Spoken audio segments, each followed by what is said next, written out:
carton rouge. Ah oui, il ne joue absolument pas le ballon. Il vient mettre son corps en opposition, on le voit. Penalty tout à fait logique. Peut-être un coup d'éclat d'entrée pour les hommes de Paulo Sousa. C'est parti pour Ilicic, qui ne regarde pas autour de lui. Il est face à Handanovic. Et M. D'Amato qui a fait signe aux joueurs de sortir de cette surface de réparation. Grosse pression. Et c'est parti avec Ilicic. Ilicic et but. Ouverture du score dès la 3e minute en faveur de la Fiorentina de Paulo Sousa. 1-0 sur la pelouse de l'Inter.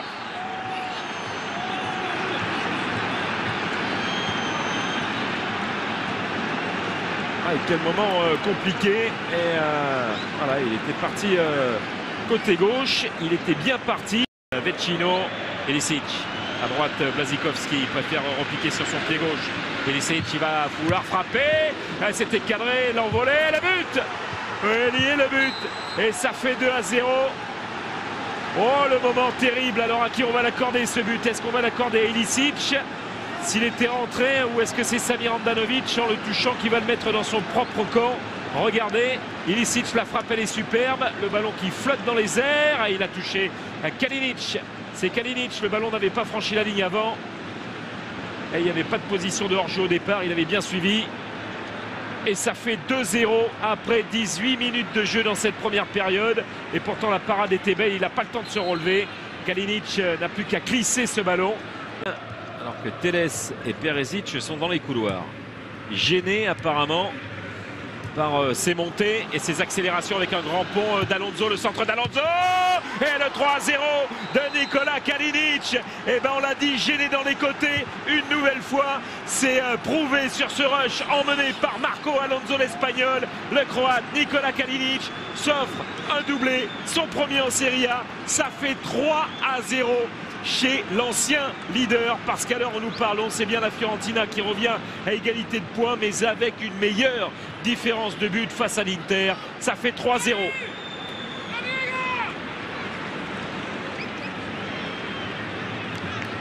Oh, c'est magnifique hein, l'accélération. On l'a vu depuis 2 saisons hein, sous le maillot de la Fiorentina faire ce genre de montée. Marco Alonso très efficace dans les couloirs. Et Kalinic en vrai renard de Nerazzurri, mais les accélérations sont terribles de l'autre côté avec Joao. Ouais, il peut Joao Miranda dans ce duel avec Kalinic. Et c'est rouge, bah oui, rouge exclusion.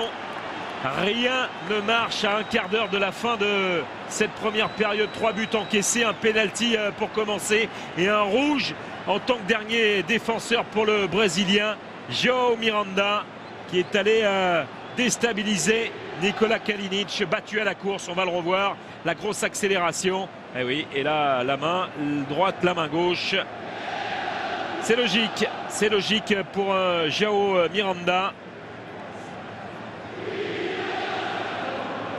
Et là, c'est la tête dans le seau, après 32 minutes de jeu pour les hommes de Roberto Mancini, avec la 10e exclusion de ça.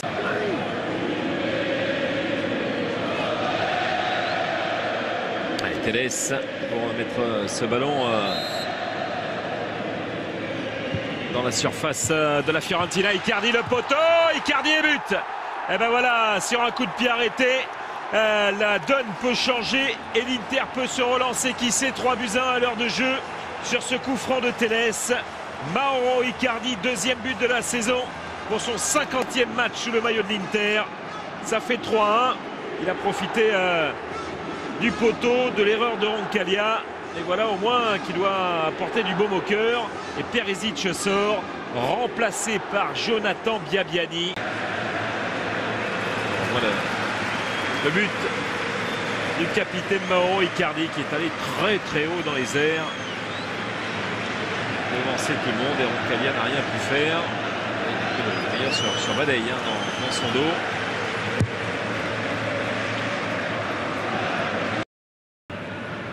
Brozovic attend de faire son entrée. pour l'Inter. Kalinic, Ilicic, le contrôle. Bon, Kalinic et but. Et ben voilà, le 4e but inscrit par cette équipe. Ça fait 3. Mais oui, pour monsieur Nikola Kalinic. Le dernier joueur à avoir inscrit un triplé ici sur la pelouse de Meazza, c'est le Suédois Albin Ekdal avec Cagliari le 28 septembre 2014. Ça fait tout juste un an. Eh bien, ils perdaient 4-0 les joueurs de l'Inter. Et là, ça fait 4-1. Là, c'est, je pense, le coup de massue définitif pour l'Inter. Il y a même pas mal de supporters qui commencent à déserter Giuseppe Meazza. Et Ilicic altruiste qui voit au point de pénalty Kalinic arriver.